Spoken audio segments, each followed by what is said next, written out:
let me introduce you to Yan K. Crystal Lowe. I see her Hi, in the house. How are you? I'm really good. I hope you guys got a little glimpse of my small, tiny human who just keeps popping into the frame. Um, Small, tiny humans are absolutely fantastic. We love small, tiny humans. yeah, We all me too. started out as a small, tiny human. But we talked about that, right? We've done a lot of pre-show and we've done an incredible podcast about that. And we were talking about, Mm, being in your industry and being a mm. mom. Yan K. Crystal Lowe, you have probably seen her work many, many, many times. This woman is not, uh, has a very versed, how can I say that? I Versatile? definitely, yeah, like a verse Yeah. resume in terms of her world in film. And so I actually was reading all about you last night because I wanted to make sure that I didn't kerfuffle what I just did, right? But we are lucky. So for those of us from Vancouver, Crystal Lowe was born in Vancouver, right? Hmm. Your father, Asian descent, your mother, Scottish, and you ended Hmm. up in Hong Kong, right? Yeah. Yeah. So, Yeah. yeah, you became fluent in Cantonese, and I'm going to read Mhm. this properly. You started your profession as an acting career very young, at 15 years Mhm. old. You were quickly cast in numerous television series, and I wanted, so if anyone's ever seen Stargate, The Twilight Zone. I'm really The Twilight Zone. Oh my gosh, when I read that, the L Word. I'm sure we've all heard of different, but the L Word. Many more. Her film career blossomed as she became one of Hollywood's most in-demand, I love this, scream queens. I screamed a Mm. lot. I All really right. did. It was good. Starring in numerous films, including the beloved franchise Final Destination, Wrong Turn, and Black Christmas. Black Christmas. Uh-huh. She would later go on to star on as the sci-fi heroine in the Canadian produced series Primeval? It was Primeval? Primeval. There was a UK version many years ago as well. We ran from a lot of dinosaurs. They came out of anomalies. I am a professional at running from dinosaurs, if anyone's looking. Uh, I, yeah. now that you say that, I think someone was asking me. She's gone on to star in the hit series, I'm sure we all know, Signed, Sealed, Delivered, where she has been nominated for multiple awards for Best Actress for her portrayal of the quirky and lovable Rita Hayworth. While filming Yes. this, yeah, while filming the second season of Signed, Sealed, and Delivered, she recognized she had a greater desire, and that was to be sitting in the director's chair. And she has gone on to produce numerous movies. And you have a movie to share with us that will be releasing within days. Mhm. So thank you for making my way through that. She has been a female film director for over 30 years plus. Welcome to the Stand Up, Speak Up, and Show Up. Yay! Yes. Thank you for having me. I apologize if my little human makes an appearance again. My sitter called in like 20 minutes before. Yeah. So he's currently distracted, but he's very charming and he likes to just pop his head in anytime a ring light is on because he's like his mother. I was just going to say, I don't know if you can blame him for that. The apple does not fall far from the tree. Yes, I have a movie coming out. I was so lucky. I was chosen as the first recipient of Hallmark's Make Her Mark program, which is something they've just started and launched. I'm the pilot program guinea pig, where they encourage female filmmakers to start directing their movies. I mean, if anyone watches Hallmark, they're female-driven stories, and we love our male directors. They're awesome. They're the majority of people that I've worked with, but it is odd to me that female-driven stories aren't told from the female gaze. In fact, I think it's weird that I've grown up only watching movies, majority of them from the male gaze all our lives. So this was a really cool program designed by Ashley Williams. If you look it up, you'll recognize her. She did this for no money. She did not get paid. She just did it on her own initiative. And so as a female filmmaker, you get to, if you're chosen, you get to follow a director from prep to post. And then you get your own movie to direct, which I just got my own movie to direct. It's coming out March 23rd on the Hallmark channel. It's called Shifting Gears. It's about a female mechanic, which is super cool because we don't really get to see that as often on the Hallmark channel. And shocking, guys, women can fix cars. I know that's a crazy notion, but it happens. Yeah, it's really exciting. This is my first feature-length film that I got to direct. That's amazing. That's Yeah, amazing. it was cool. I know we were talking about, whenever someone comes on, we're like, and the thing that you don't know about, and the thing you don't know about Yan K. Crystal Lowe, I was like, so what is it? And you're like, I'm not flexible. And I was like, what do you mean? Like, what do you mean? Or between how, you know what I mean? We're very, she's like, no. My personal trainer said, be flexible. You're like, I am. And then I said, that's very interesting. She goes, well, here's something else interesting for me. Whenever someone says go left or go right, I have to think about that. Like, I am, first of all, it was so funny because when we did our pre-interview, I had just left this personal training session. I am going to be on camera again soon. I can't say for what yet, but I'm going to be on camera again soon, which is very exciting, which means that I've got to, like, go back and do the training and get in shape and all that stuff, which is super annoying because I'd way rather eat at the crafty table. But the funniest thing was I just left this session and I said to my trainer, God, I'm so inflexible. And he goes, it's really weird because you look like somebody that's flexible. I'm like, I know, right? I look like I should be able to touch my toes. I cannot. I can't. I am like the least flexible person you've ever met. So that was like a random fact. Also, yeah, my left and right's terrible, guys. Like, there's a piece of me that has to go, oh God, it's right. I got to write with my hand. Oh yeah, there it is. Which is why I've almost died in multiple times. I like extreme sports, and that has not served me well to not know my lefts and rights immediately. So yeah, that's a fun fact. Nobody knows those things. Fun fact. You'll have to talk to Carmel Ecker. She is a coach of extreme sport enthusiasts. Cool.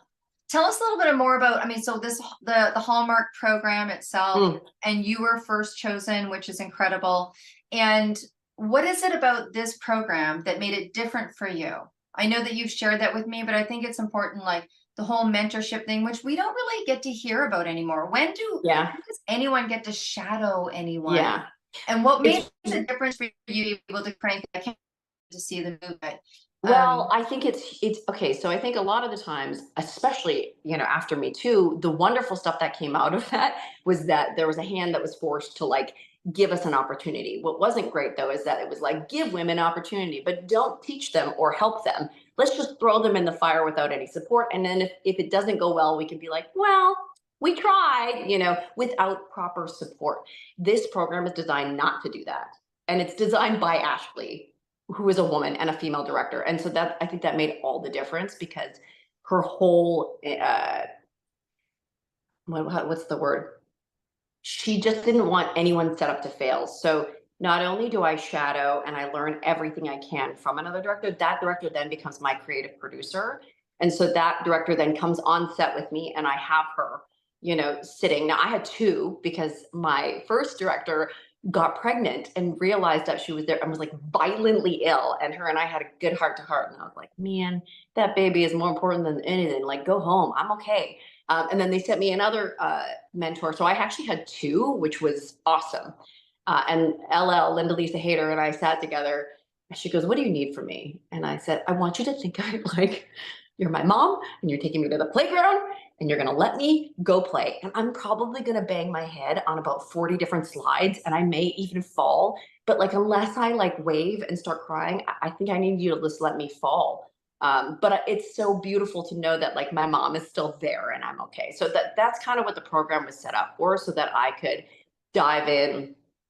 And, if something went off the rails, I had somebody that I could go to. Also, it is a male-dominated industry still. It's only 1 in every 6 directors is a woman. Like, and, Ashley and I talk about this a lot. We're not looking for more. We would just like half. That would be nice. So, having the support of another woman on set in case was amazing for me. Wow. So in that, staying to that a little bit, from someone who's not in film, one, what can we do? And second, I think it's a mic drop moment, without being cliche, that when you think about how you got better was just having the knowingness that someone was there. And I think that takes me back to the days of when people learned a craft, particularly my son's in fashion. So I think of when people used to, the cobbler had a son that did cobbling, and the tailor had a son that did tailoring. And we know restaurants a lot of times get handed down because, and you've had a great restaurant experience as well, where it gets handed down and you actually get coached. I don't know how much that goes on anymore. I mean, we hire private coaches, but having someone come right on set, I think that's brilliant.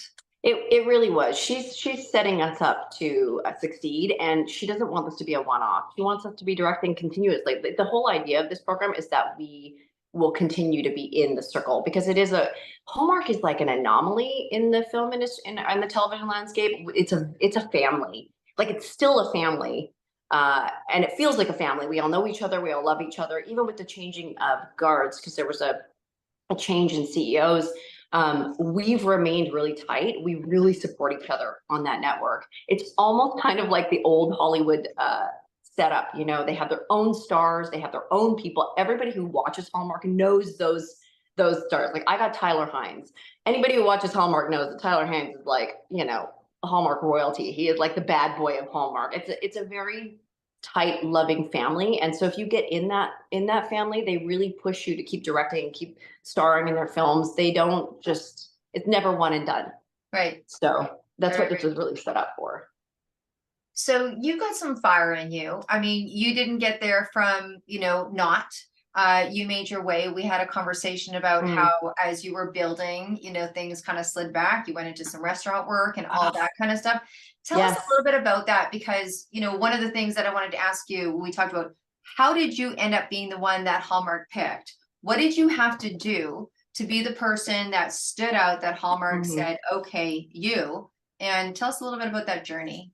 You know, it's transferring from in front of the camera to behind the camera, taken seriously as a woman in general, that took so much grit.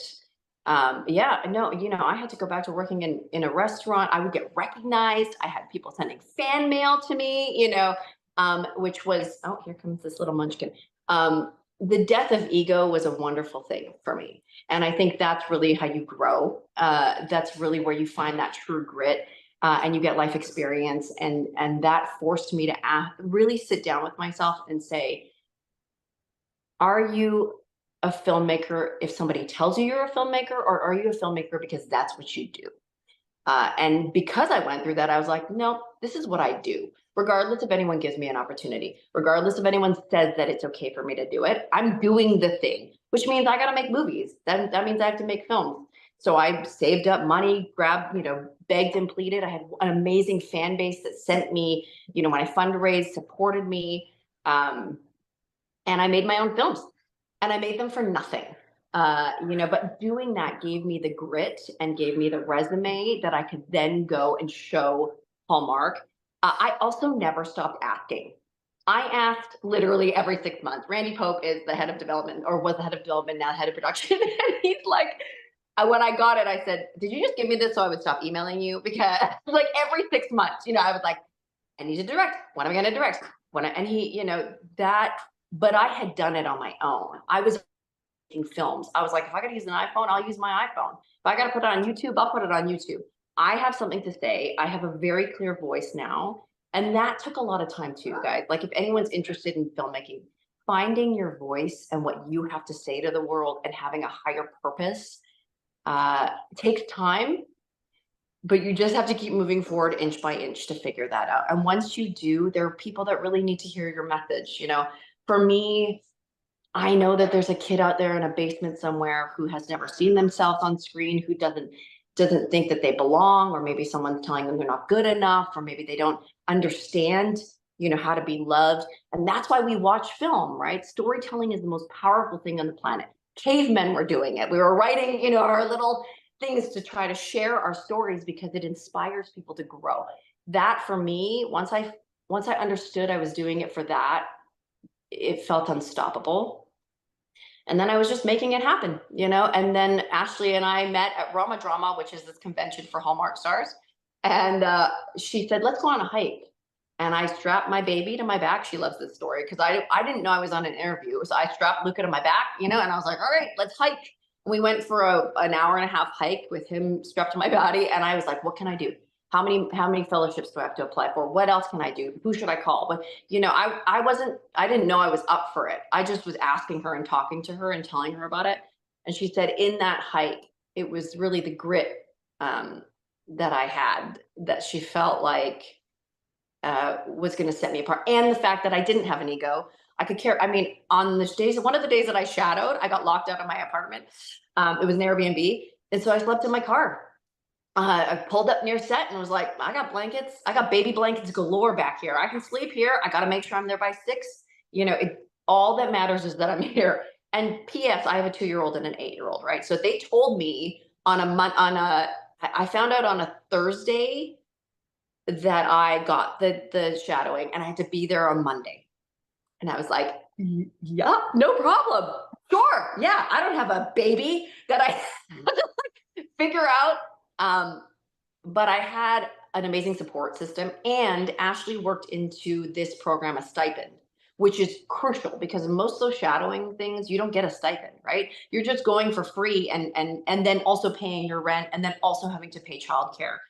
People can't afford to do that, and that is also a gatekeeping thing I don't think people really understand, because the only people that can afford to shadow and not pay your rent are people that already have money, and that's not the point of view that we're all looking for. We're looking for new point of view, new perspective, new voices, so we have to support them. So I think Ashley working that into the program was very beneficial because I could afford childcare, right? I could afford, I mean, it's not a big stipend, but it's enough for me to go, okay, I can not work any other job for a month, and just be present, So yeah, it was grit. That's the word. And please remember when I say, if anyone's interested in filmmaking, just inch by inch. I think for me, I was like hitting the pavement so hard for so long. That is crucial, but also it's okay to it's that slow pace. It's that like, I'm not giving up, and it's okay for me to take a breath, recalibrate, and just keep moving forward inch by inch. And you'll find your way. I mean, that's inspiring and empowering. And we know that in that industry, and you were talking about that, even the woman who you were shadowing, when she didn't want to tell anyone she was pregnant. Mm-hmm. I didn't want, listen, I have been pregnant like twice in 3 movies, but I've been pregnant twice on Science Deal. And even on that show, which I know I'm like, that show, Martha Williamson loves me. I'm like her, she's like my mom. I'm always terrified to tell anyone I'm pregnant. Terrified, because historically, if you're on a show, especially like a sci-fi show, you're getting fired or you're getting written out. Nobody's keeping you on that show. What's weird about our job, like I have to reconcile with going to the gym. I feel so much guilt when I go to the gym because I'm like, I should be writing, I should be putting pieces together, I should be with the kids, I should be putting 100 eyes on the 100 days t-shirt that they need for the last million, I should be doing anything else. And then I have to remind myself, oh wait, it's part of my job on screen to look a certain way. Unfortunately, that's also part of my business. So because looking a certain way is so crucial in this business, it also means that if your body changes as a woman, you can get fired. And they do. They fire us because we're, creating a human. Luckily now that's slowly starting to change, but that fear still lives in me, and it still lives in, most of the women I know in my industry. I think it's that there's many times, and we're probably all experiencing or have experienced, when we're pioneers, right? Like there's the pioneer pain. Like you get fired anyways, but you keep fighting, or you get fired anyways and you go around it and you do that. And then there's that transitional time. And then there'll be the time where that's no longer an issue for women coming in, but we still have the remembrance of it. We still have that, there's like that, because I remember the first time that I told my girlfriend, who was super amazing, who's in the direct sales industry, I'm like, I'm starting an aromatherapy home party company. She's like, the world's not ready for that. I was like, I think I was so mad I made my first, chunk of change on that, pissed off. But I'm so sorry. I'm gonna have to just give one. Okay, you do that, and I'll keep talking about the pioneer and the change. I love it. We are literally having an experience about exactly what it is that we're talking about, right? Having other things that are going on in our life, in our personal life, and that dilemma that a woman goes through when it's like, how appropriate is it, or how professional is it, or how this is it to bring my kids along, whether it's set, whether it's a meeting, whether it's a project, or when you have to cancel something, is it okay, or how well is it received? If you're like, look, my kid's sick today, I can't come in. And the fear, whether it's you know, you're an entrepreneur, oh, hey, little dude, whether it's entrepreneur or whether it's you are working for a company, just the transition and what we've experienced from being women that, you know, what was it? Women want to do it all, or women want to be it all. I think women just want to be themselves, and however that shows up. So, we were just talking about, you know, we're still in that transition, and in many industries, it still has, you're, you know, not through it, right? Not Yeah, through. no, we're not. And I don't think we value mothers. Oh, this, by the way, guys, this is Luca, still in his pajamas, Hey, still just dealing with mom being on camera. all right. Well, we're gonna wrap up soon, darling. He's like, what is happening? But you guys, I mean, and see, this is this moment right now. Yeah. What's happening here in this moment? This is what we need more of, is that I think, you know, and parenting is, nobody understands parenting until you do the thing and you're like, oh, this doesn't ever stop, you know, and this is more important than anything that I ever do. And if we all understand that and we're open to it, then there's no issue. Like on my set, I found out that, you know, a couple of my crew members were pregnant, and I knew they were scared to tell me. And I called them personally and said, it's okay, man. If your kid, if you can't find a sitter, if something happens, just bring them. It's going to be fine. We have trailers. We can, you know, you can hang out in there. You can do the job. And when your sitter can come, they can come pick them up. Nothing happens. But we don't celebrate this part of the world. We are, for some reason, I was listening to that masculine feminine talk, you know, which I really enjoyed. We've like X'd out parenting and children. We've just like X'd out the equation of that. We've thought of that as a less powerful thing, you know, and with that is combined with part of being not just a woman, but also like a parent in general. I mean, and if we just that's one of my initiatives when I'm on set, is to really talk to especially the women on my set and say, like, if you have kids, like, congratulations, that's amazing. They're going to run the future. So I would really like for them to be taken care of. And collectively, we can do that. So like, just be not weird about it. Like, it, you know, just be like, yeah, your kid's here. Great. You want me to hold him? I can cuddle him. It's okay. You know, that's how we need to start embracing each other, I think, in every profession. So. There's been so much that you've talked about that has been about grit, moving forward, asking for what you need, making change, making different, making yourself heard, you know, emailing every 6 months. I remember I was trying to get my daughter into a certain school because she needed a second language, and that was going to be sign language. And the principal of the school said to her after, I mean, probably a year and a half, your mother is very determined. She's like, you're right, she is. And so, what a great experience that we've had. I know we're going to wrap up. And I know that we talked a little bit about the power of relationships. Maybe we'll close out with something. I mean, you were talking about really the power of relationships. And then please, again, tell us where to go see, where to go watch, and what we can do, that those of us that are not on the inside of the film industry, what can we do to support women in film? Go see our films. You know, Exactly. please tune the, and even if you don't even want to watch it, if you hate it, just turn it on. You can go cook and do something and get some food, put it on another TV. You know, we really need these numbers to show, because that's how they base everything. You know, I mean, look at Barbie. Barbie was a box office massive hit. Still wasn't directed, you know, still was not nominated for Best Director, even though when you make a film, it's like literally the director is the entire, I'm not going to say anything about it, but you know, like, we need to keep showing. Unfortunately, money is the key of like, and that's how the argument is made, right? Like, it's not making enough money. It didn't do enough numbers. So we just have to come out in droves supporting each other. So if you can, and you have the Hallmark channel, please watch Shifting Gears, March 23rd, Kat Burrell and Tyler Hines. They're both awesome sauce. And you can hashtag Shifting Gears. And the Heinies, the Postables, and the Erpers, because these are all the 3 fan bases that I just learned about. I knew my Postables; those are my people. But the other 2 I'm learning about, I would be so appreciative and grateful to have you.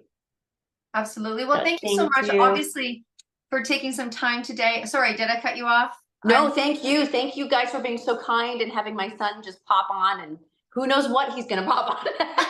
I might have to go and look at him now. So. And we had a really great in-depth podcast. Go to the Mission Accepted Right. podcast. We shot it last week and we made sure we got it out there as fast as we could because of this movie that's coming out. And if you are watching this after March 23rd, no excuses. Everybody can go watch a show that's been out for a long time, because every single one of you has watched one show at least a dozen times. We know that there's that rom-com in the back of your head that you always go to when you're doing whatever. So thank you so much, Thank Crystal you. Lowe. We will watch for you. Google her, put everything that you need to put into the chat when you can today. And with that, thank you again. So let's show some love, hearts, hearts, hearts, sparkles, sparkles, sparkles. Thank you so much.